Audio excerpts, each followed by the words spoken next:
दारावरची bell वाजली आणि नुकताच चहा झाल्यामुळं किचन कट्टा आवरत असलेल्या रंजनाताईंनी इतक्या सकाळी कोण आलं असेल याचा विचार करत दार उघडलं. येऊ का रंजनाताई? दारात नटून थटून आलेल्या सेकंड फ्लॅट फ्लोअरच्या राहणाऱ्या ज्योतिवहिनी उभ्या होत्या. अहो या ना, त्यात विचारायचं काय? बसा, 1 मिनिटात चहा करते. रंजनाताई बसत नाही. अजिबात वेळ नाही मला. अजून वरच्या फ्लोअरची सगळी घरं व्हायची आहेत. सीमाचं परवा लग्न झालं ना.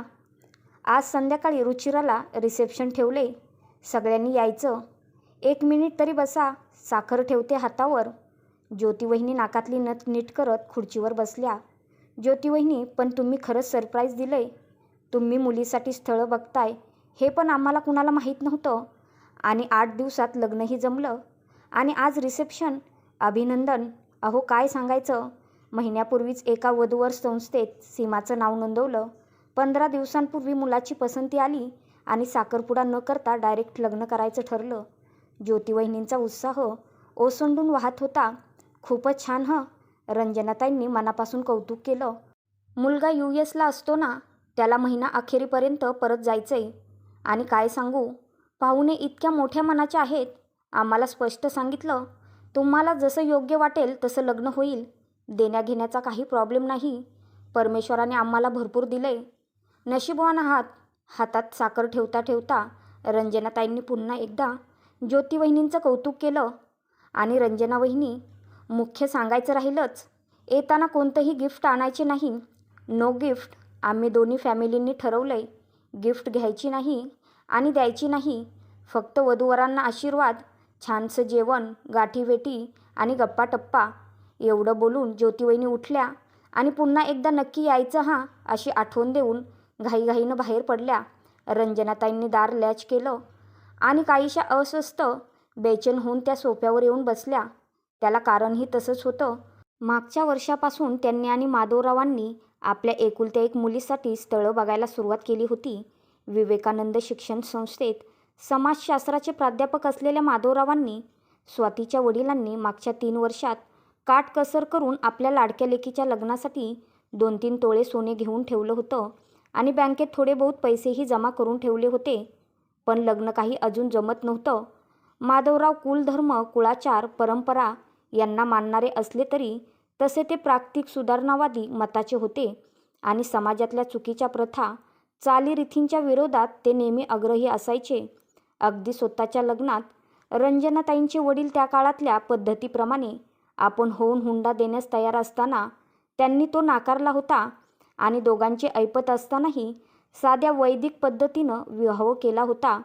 आणि एकुलती एक मुलगी असल्याने स्वातीचं लग्न जरी ते हौसेने करून देणार होते तरी मुलाकडच्यांनी काही मागणी केली, अटी घातल्या की त्यांना चीड येत असे. त्यामुळंच 2 चांगल्या स्थळांना त्यांनी नकार दिला होता.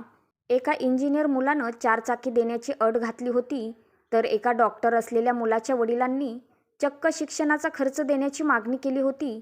आणि 3 महिन्यांपूर्वी सौरभचं स्थळ आलं तेव्हा लग्न ठरवताना पुन्हा तीच परिस्थिती, तोच पेच प्रसंग उभा राहिला होता. सौरभचं स्थळ एका नामांकित विवाह संस्थेकडून आलं होतं. पुण्यात स्वतःचा फ्लॅट, भरगच्च पगाराची नोकरी आणि दिसायला रुबाबदार असलेला सौरभ स्वातीला आणि घरातल्या सगळ्यांनाच आवडला होता. आणि विशेष म्हणजे त्याच्यापेक्षा दिसायला डाव्या असलेल्या पण स्मार्ट दिसणाऱ्या स्वातीला त्यानं पाहता क्षणीच पसंत केलं होतं. आजकालच्या पद्धतीप्रमाणे दोघांना एकमेकांच्या स्वभावाची, आवडीनिवडीची माहिती व्हावी म्हणून 8 दिवस एकत्र फिरण्याची, सहवासाची संमती देण्यात आली होती. आणि त्या 8 दिवसाच्या सहवासात सौरभला स्वाती आणखी आवडायला लागली होती आणि त्याने लवकरात लवकर स्वातीशी लग्न ठरवण्याचा आपल्या आईबापांच्या मागे धोशा लावला होता. हॅलो माधवराव, सौरभनं आपली फायनल पसंती दिली आणि मला वाटतं तुम्हा सगळ्यांना तो पसंत आहेच. एक काम करू, ह्या रविवारी आमच्याकडे जेवायलाच या आणि त्या दिवशी त्यांच्या लग्नाचंही आपण ठरवून टाकू. सौरभच्या बाबांचा फोन आला होता. सगळ्यांची जेवणं झाली आणि अजून औपचारिक बोलणी सुरू होत आहेत. तोपर्यंत खास बोलाचाली करण्यासाठी कोल्हापूरवरून आलेल्या सौरभच्या मामानं 7 तोळे सोनं, मानपान आणि दोन्ही अंगांनी लग्न करून देण्याची मागणी केली होती. आणि अशी मागणी होताच माधवराव अस्वस्थ झाले होते. त्यांना जे नको होतं तशीच सुरुवात झाली होती. मामा, खरं सांगू का, मी लग्नात अशा देण्याघेण्याची चर्चा करण्याच्या विरुद्ध आहे. पण आपल्या दोन्ही कुटुंबाला शोभेल आणि तुम्ही कुणी नाराज होणार नाही असं लग्न होईल याची मी तुम्हाला खात्री देतो, माधवरावांनी स्पष्ट सांगितलं. आणि शेवटी कमीत कमी 5 तोळे सोन्यासाठी मामा अडून बसले होते. माधवराव आपल्या म्हणण्यावर कायम होते आणि बैठक मोडण्याच्या स्थितीला आली होती. पण रंजनाताईंना कोणत्याही परिस्थितीत आपल्या मुलीला पसंत असलेलं इतकं चांगलं स्थळ घालवायची इच्छा नव्हती. त्यामुळं त्यांनी 2 दिवसात निरोप देतो असं सांगून ती मीटिंग संपवली होती. अहो, प्रत्येक वेळी असा आडमुठेपणा करून कसं चालेल? काही गोष्टी समाजात चालत आलेल्या रीतिरिवाजानुसार करायच्या असतात आणि त्यांनी रीतीला अनुसरून ती मागणी केली.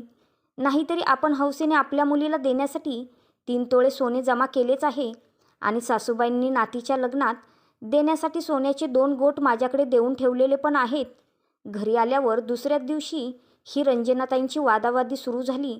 हे बघ, माधवरावांनी शांतपणे उत्तर दिलं, आपल्या मुलीला काय द्यायचं काही नाही, तो आपला प्रश्न आहे आणि आपण हौसेने देणार पण आहोत, पण ते प्रेमापोटी. पण जिथं व्यावहारिक देण्याघेण्यावरून अडवणूक केली जाते तिथं मी माझी मुलगी मुळीच देणार नाही. लग्न म्हणजे फक्त व्यवहार नाही, 2 कुटुंब आणि त्यांची मुलं मुली प्रेमाच्या ऋणानुबंधाच्या नात्यानं कायमचे एकत्र जोडले जाण्याचा, गुंफले जाण्याचा तो पवित्र सोहळा आहे. आणि अटी आणि शर्ती ठेवून जेव्हा त्यांची सुरुवात केली जाते तेव्हा तो पवित्र सोहळा न राहता व्यवहार होतो आणि मनासारखं मिळालं नाही की पुढे आयुष्यभर त्याचे चटके आणि टोमणे त्या मुलीला सहन करावे लागतात. तो विषय तिथेच थांबला होता आणि कोणताही निरोप न देता इतकं चांगलं स्थळ हातचं गेलं याची हळहळ करत रंजनाताईंनी त्या दिवसांपासून मौन व्रत पत्करलं होतं. घरातल्या कोणत्याही विषयावर माधवरावांशी मोकळेपणानं बोलणाऱ्या, त्यांची पावलोपावली काळजी घेणाऱ्या रंजनाताईंच्या चेहऱ्यावरचं प्रसन्न हास्य मावळलं होतं. त्या आता त्यांच्याशी कामापुरता, गरजेपुरते बोलायला लागल्या होत्या. घरात एखाद्या फुलपाखराप्रमाणे वावरणारी स्वाती आता दिवसभर मोबाईलमध्ये डोकं खुपसून बसायला लागली होती. सौरभ बरोबरचं लग्न मोडून 3 महिने होत आले होते आणि आज सकाळी आलेल्या ज्योतिवहिनींच्या रिसेप्शनाच्या आमंत्रणानंतर तर रंजनाताई जास्तच अस्वस्थ झाल्या होत्या. डोकं काही जड झालं होतं. रोजचा स्वयंपाक पण त्यांनी स्वातीला करायला सांगितला आणि बरं वाटत नाही असं सांगून त्या न जेवताच बेडरूममध्ये जाऊन झोपल्या होत्या. 5 वाजता नेहमीप्रमाणे माधवराव कॉलेजमधून आले, पण आल्याबरोबर 5 मिनिटात चहा घेऊन येणाऱ्या रंजनाताई अजून समोर आल्या नव्हत्या आणि सकाळी ज्योतिवहिनी रिसेप्शनचं आमंत्रण देऊन गेल्यापासून त्या झोपल्या आहेत हे स्वातीनं सांगितल्याबरोबर रंजनाताईच्या अस्वस्थतेचे बरं न वाटण्याचं कारण त्यांच्या लक्षात आलं होतं. घरातल्या बदललेल्या वातावरणाचा ताण आता त्यांनाही असह्य व्हायला लागला होता. माधवरावांनी आपली सॅक बाजूला ठेवली आणि ते बेडरूममध्ये गेले. बेडच्या कडेवर बसत त्यांनी झोपलेल्या रंजनाताईंचा हात हातात घेतला. रंजना, मागच्या 2 महिन्यांपासून मी बघतोय, तू सांगितलं नाहीस तरी मला माहीत आहे तुला काय होतंय ते. माझ्यावर तुम्ही दोघीही नाराज आहात हेही मला जाणवतंय. ठीक आहे, मी सौरभच्या स्थळासाठी माझा आग्रह सोडतोय. उद्या तू सौरभच्या आईला कळवून टाक आपल्याला त्यांच्या अटी मान्य आहेत म्हणून. तुमच्या दोघींच्या आनंदापेक्षा, सुखापेक्षा माझी तत्त्व, माझा आग्रह फार महत्त्वाचा नाही आहे. रंजनाताईंना आता घाईवरून आलं. त्यांनी माधवरावांच्या पापण्यात जमा झालेलं पाणी हळुवारपणे पुसलं. अहो जाऊ द्या, तुम्ही नका स्वतःला त्रास करून घेऊ. जे झालं ते झालं. ह्यापेक्षा चांगला मुलगा मिळेल आपल्या स्वातीला.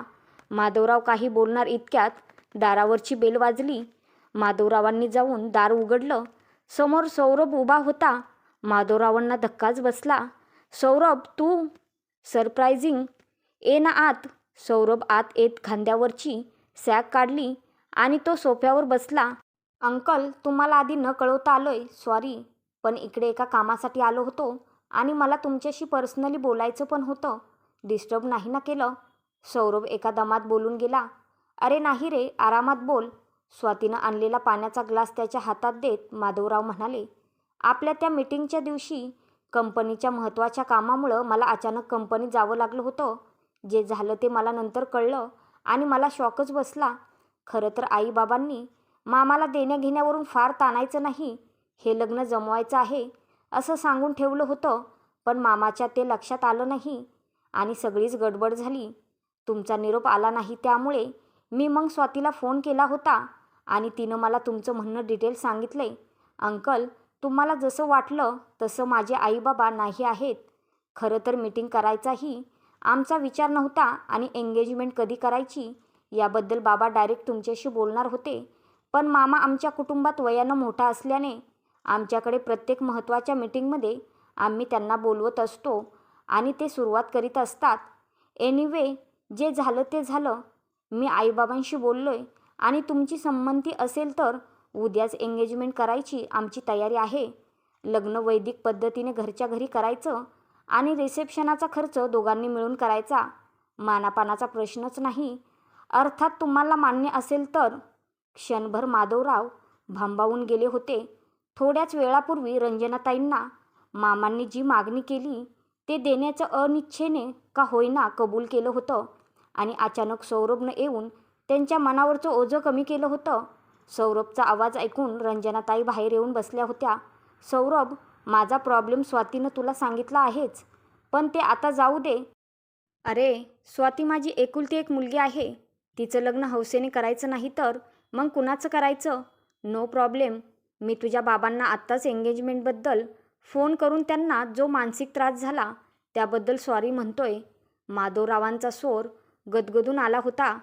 पण अंकल, मामांची आणि आईबाबांची नसली तरी माझी एक अट आहे आणि ती पूर्ण झाली तरच हे लग्न होईल.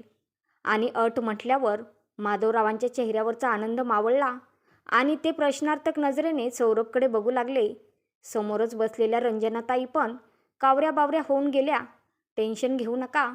माझी इच्छा एवढीच आहे की स्वातीच्या लग्नासाठी तुम्ही जे पैसे साठवले आहेत त्यात माझेही तेवढेच पैसे घालून गृहलक्ष्मी या समाजातील गरीब आणि विधवा मुलींच्या विवाहासाठी निर्लसपणे कार्य करणाऱ्या संस्थेला द्यावेत आणि आपल्या त्या पैशातून एखाद्या गरीब मुलीचा संसार उभा राहावा. बस एवढंच. सौरभच्या डोळ्यात एक वेगळी चमक दिसत होती. माधवरावांच्या आणि रंजनाताईंच्या डोळ्यात आता आनंदाश्रूंनी गर्दी केली होती. माधवरावांनी बोटानं आपले डबडबलेले डोळे पुसले. सौरभजवळ जाऊन दोन्ही हातांनी त्यांनी त्याला कवेत घेतलं आणि त्याच्या कानात हळूच पुटपुटले, सौरभ, तू माझा जावई नाही, मुलगा आहेस बेटा. या कथेचे लेखक कृष्ण केशव.